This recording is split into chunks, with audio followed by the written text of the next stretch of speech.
Getting ready, pretty close to finishing up month 4's workout portion of the month. So quick recap. Month 4, bro splits, fully focused on hypertrophy, and each workout has 3 sections or components. So you're going to start with that legendary move. You're going to go on to the max hypertrophy section, which that technique as well as the exercises changes every week. And then you finish up with your legend killer finisher. That move stays the same all 3 weeks, but the technique changes. Because I'm just about finished with OSI. Next week is the challenge week, the final challenge week. There's 3 challenges, so that's going to be an intense week. But final thoughts. Another program I really enjoyed. In regards to the other programs I've done, the only other Athlean-X program I've done that was heavy lifting was Total Beast, which I also fully enjoyed. How do they compare? Basically, Total Beast was total body workouts the entire 3 months. That one is much simpler because you're sticking with the same basic moves. You're not calculating tons of weight. It's pretty straightforward. It's also got those regeneration days with minimal but a little bit of cardio and corrective exercises. OSI's month 1 is extremely close to Total Beast with your 3 total body workouts, but those workouts are, that workout or that month is completely strength focused with your regeneration days. That includes corrective moves and core work in that first month, which I really enjoyed because I'm not good at working core if it's not in the program.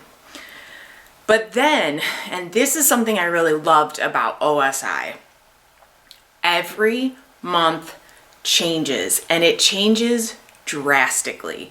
So from that month 1 of total body, complete strength focus with your regeneration days with corrective exercises and core, you then move on to month 2. And with each transition to the different months, you start to go away from your strength focus and move towards hypertrophy. So month 2 had the circuits. Month 3, you were moving towards a bro split that still had a little bit of strength built in. Then you get to your month 4, which is entirely bro splits, entirely hypertrophy focused. But this is another program I would definitely do again.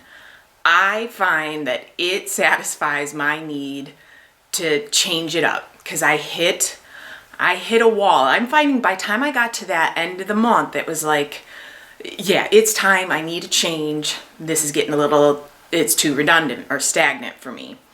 In fact, month 2, the circuits were so different and there were so many different moves that I repeated it. The circuits or the workouts, so I could kind of get the hang of it. And it was a lot of moving weights around and setting up for the circuits. But I found that month might have taken me like 7 weeks, 6 or 7 weeks. I was fried. Like it was time to move on and change it up. So that being said about all the weight changing, and this is where I was talking about in comparison to Total Beast. There is a lot of different moves in OSI. There were, with the legendary moves, lots of moves I'd never even seen before. Some of them I really absolutely hated. I thought this was just ridiculous. The basic move is much better. But it still changed it up, gave me a different perspective, a different attempt. And when I do this program again, I will definitely try those moves again. And if you're not into having to prep for your workout, this might get a little old because it took a lot of prep work in regards to your weights, because you're moving a lot of weights around. Like I said, it's a lot of different moves. It's a lot of different techniques from your I'm trying to even think of all the different techniques. The circuits, the contrast wave loading, the rep targets, the partials, just abundance of different techniques that are going to change the weight that you're going to use for the exact same exercise. So if that's something that you're not into, I would stick with something more like Total Beast. I've heard some people said they preferred Monster Maker over OSI. I can't give my 2 cents there because I haven't done Monster Maker.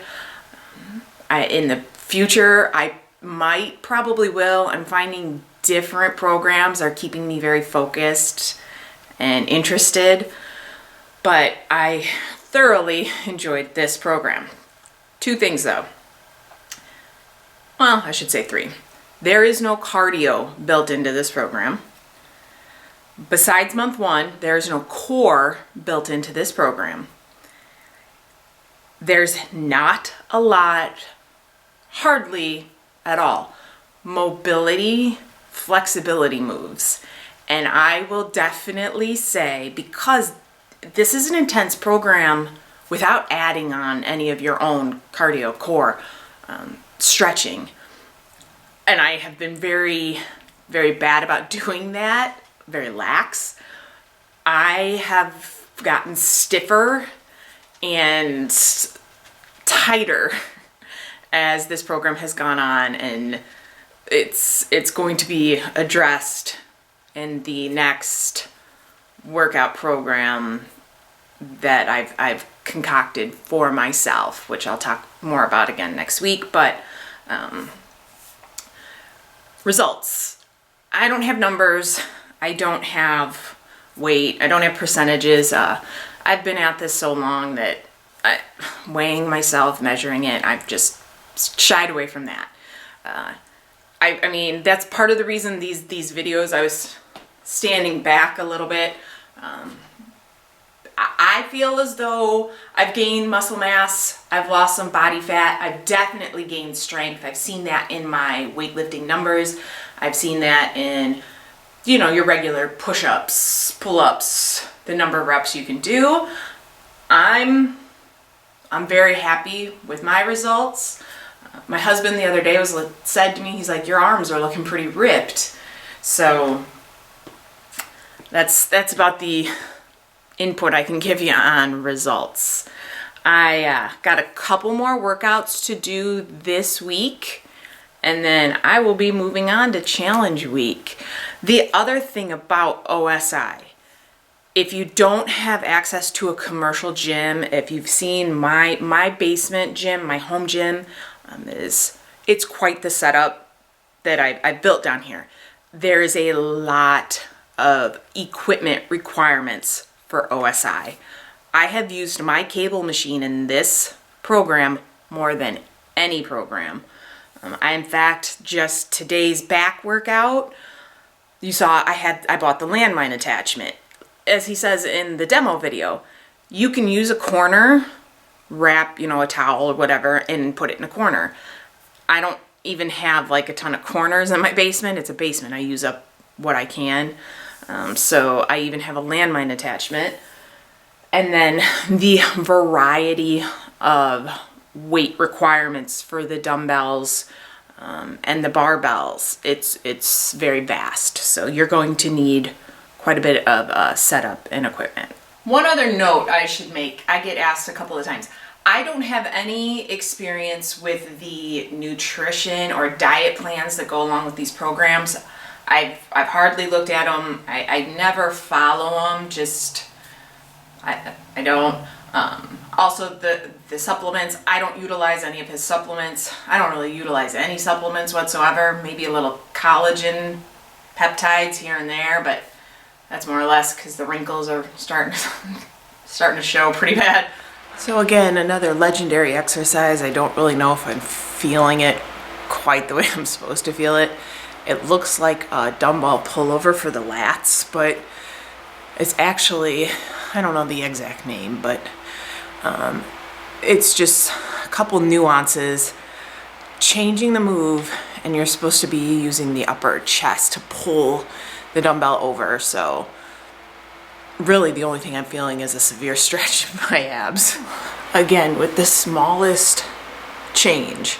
So dumbbell Bulgarian split squats, but leaning, it takes the work off the quad and places it on the glute and the ham.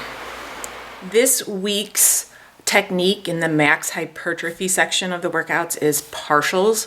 So you'll start an exercise with a full range of motion until form failure, and then you take a pause, catch your breath, and then you'll go to partial range of motion until you can't do that anymore, and then you are done. So for instance, with chest, he has push-ups as one of those exercises. You'll do a full push-up till you can't do it anymore. You know, you're down on the ground, you cannot push yourself all the way back up. Take a breather, and then you shorten the range of motion and eke out as many of those as you can until you're done.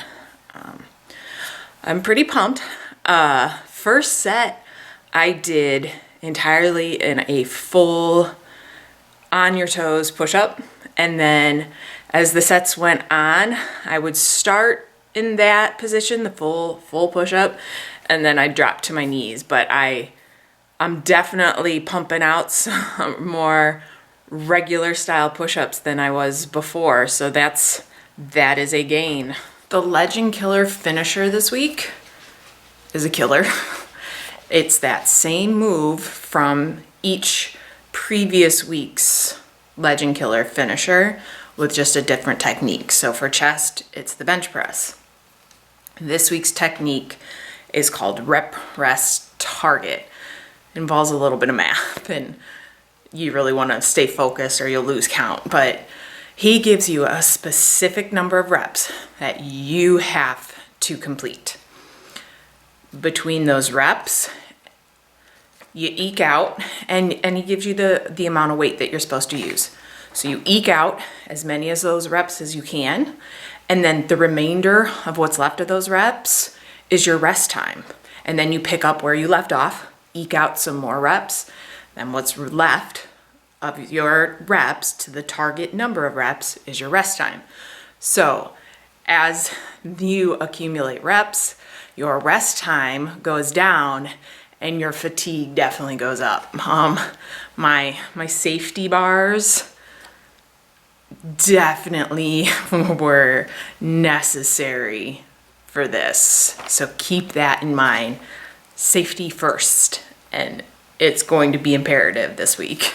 Hey guys, that's it for the workout portion of month 4 of Old School Iron. So I'll take a rest day and see you back for the final week of OSI. Like I said before, 3 challenges. One of those is the OSI 400 retest. So see if I can beat my last attempt or my last time. But see you next week.